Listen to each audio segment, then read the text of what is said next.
You've got ready, accessible capital on demand on your terms. I'll say that one more time. You've got ready access capital on demand on your terms. So understanding all of these attributes, let's just tap into our logic for a moment. Logically, how much of your capital do you not want residing there? Just pick a number. I want it all.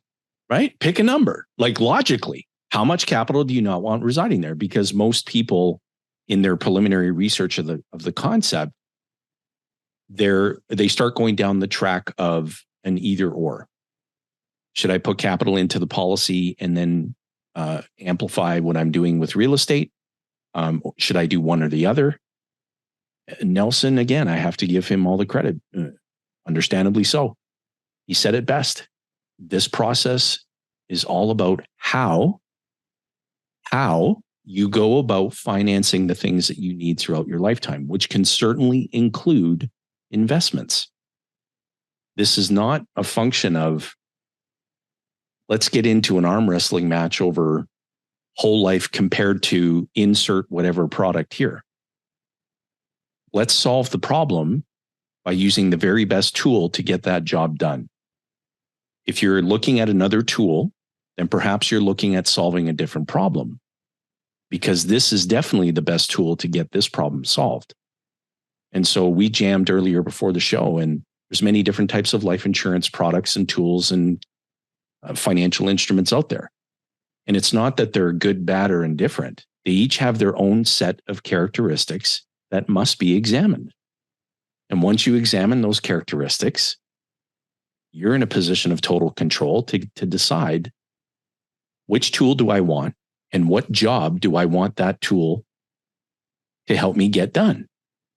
And if it's the process of becoming your own banker, then a participating dividend paying whole life insurance contract is the best tool for the job, period.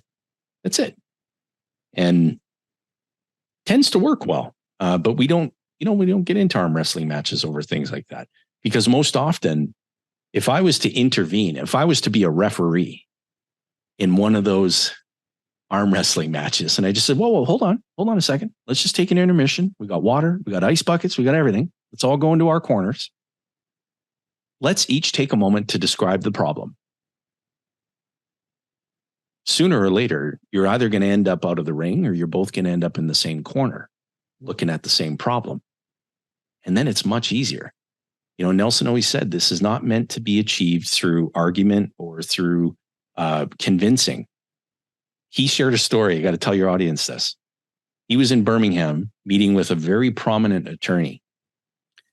And he found himself getting into the mode of trying to convince this attorney that becoming your own banker was the right direction for this attorney to go. And this attorney just wasn't having anything of it. Suffered from stage 4 arrival syndrome. Already learned everything there is to know. There isn't anything new that you can teach me.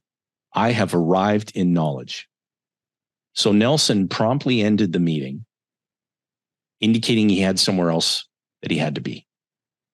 Well, before he leaves, the attorney says, Nelson, just one more thing. Hey, before you go, I heard that you lend money, that you're in private lending.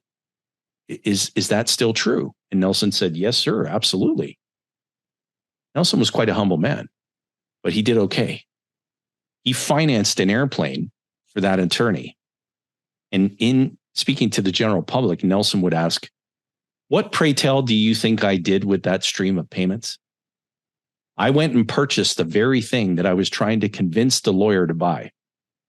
So he went and expanded his program, purchased another policy, and it was the lawyer's money that paid for it. Yeah, the lawyer paid for the actual funding of his own plane. How funny is that? Plus interest.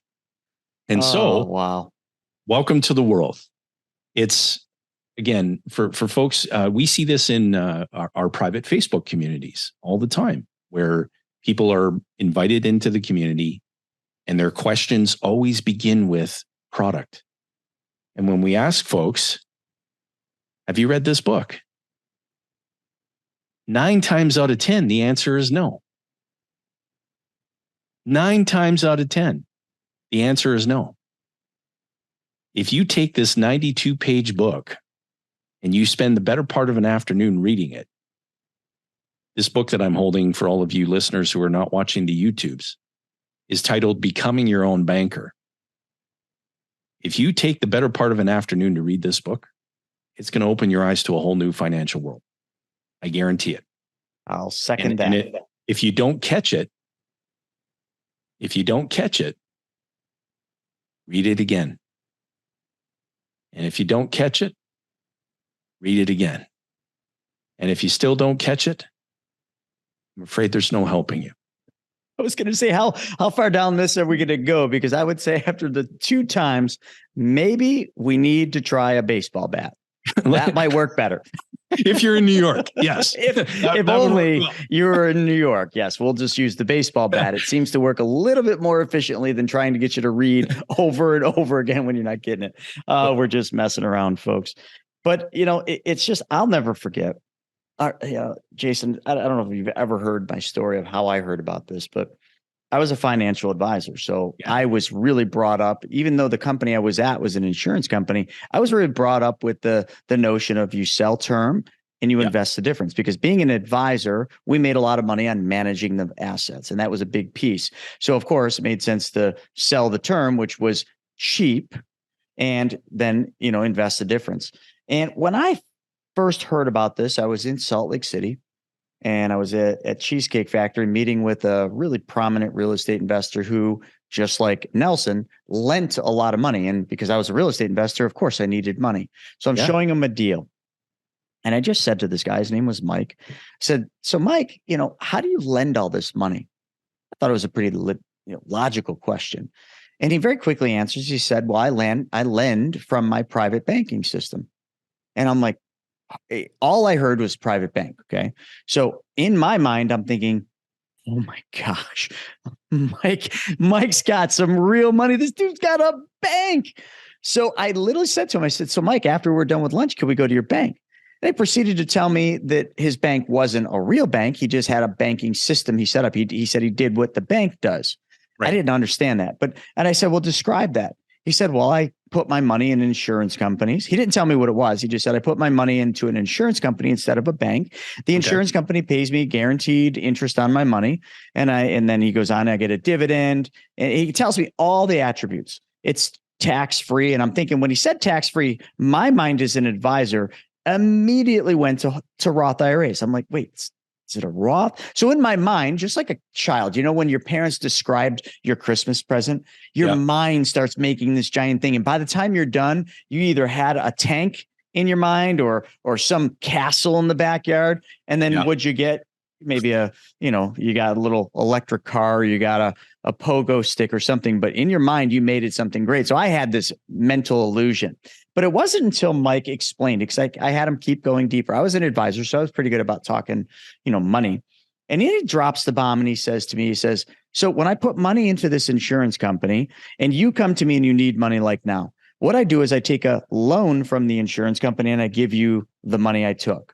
Okay, but then he tells me, he says, but my money never leaves the insurance company. My money still sits there earning interest and dividends, like I said. So really, when I gave you the money, I didn't give you my money, but I still get interest from that money because you pay me interest, don't you? And I said, absolutely. And he said, so I literally found a way to make money twice on a tax-free basis on one side of it. And you're the one paying me all the money. And I had no clue at this point, like some of the audience. And I'm trying to confuse the listeners right now, because that's kind of how Mike did it. Now, Mike wasn't teaching, he was just using it. Yeah. And I said, so Mike, at the insurance company, what is this? And then he tells me, he says, it's a specially designed whole life policy.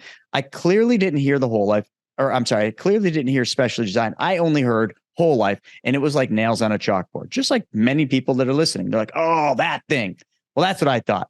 And I said to him, I said, Mike, listen, I've been doing this a long time. I've never seen a whole life that does what you just said. And I've never seen a whole life that allows you to put money in it and take money out immediately in the first 30 days. And he said, well, I've been doing this for a while. But he then leans into me and he says, if it doesn't work this way, then how have I been lending you money exactly how I just described? And I almost was like, touche. So then Mike, I say to him, I say, so teach me how to do this, Mike. We got some time. And he says, I can't. I learned from this guy, Brent. And we're talking about Brent Kessler, somebody we both know very well.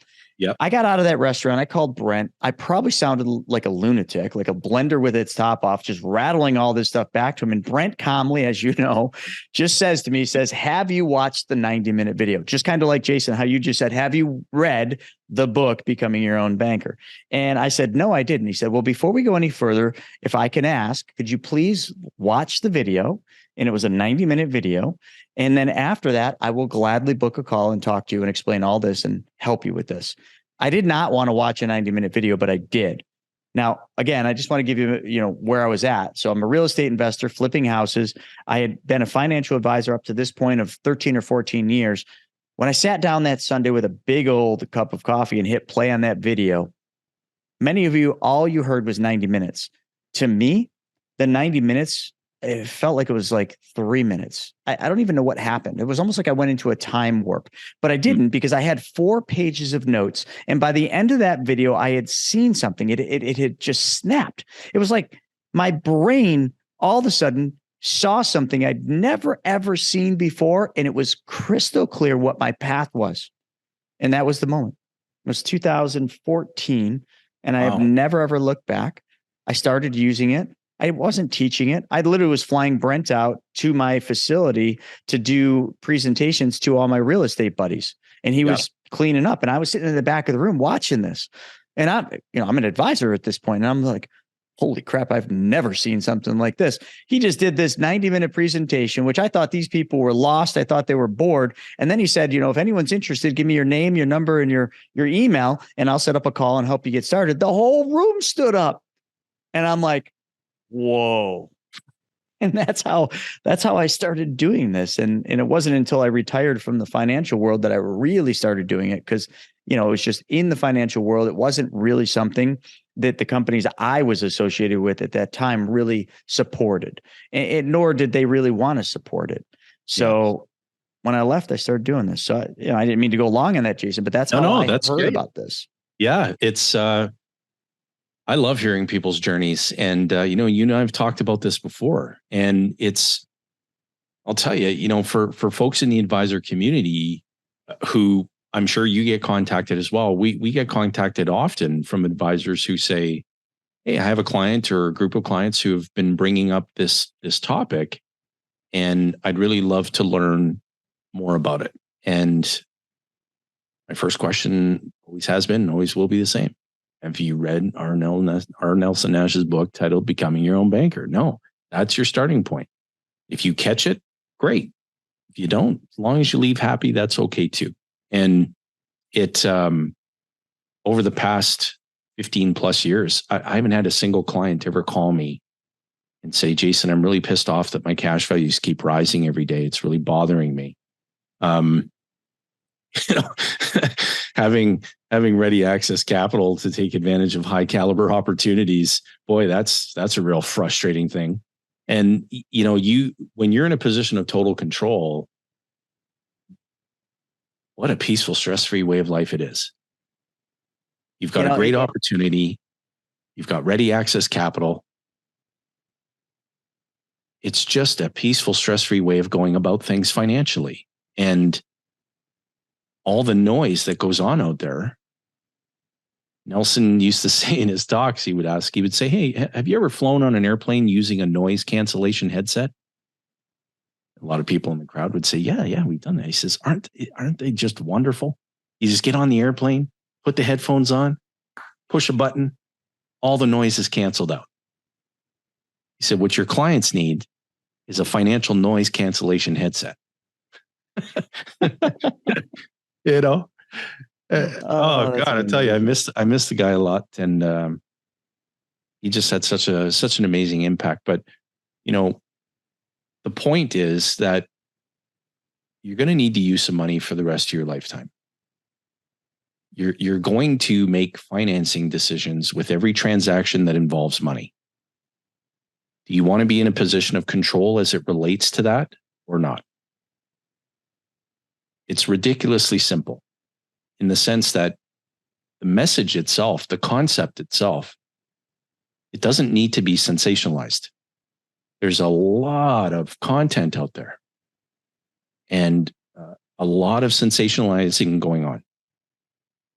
And I find that the clients I most love to serve are the ones who just don't pay any attention to or buy into any of that sensationalism. It's completely unnecessary. It doesn't matter what's going on in the economy. It doesn't matter what's going on in the real estate cycle. It doesn't matter what's going on with political turmoil. It doesn't matter what's going on with interest rates. The process of banking goes on no matter what. You have to reckon with that. You either want to control that function as it relates to your needs or you don't.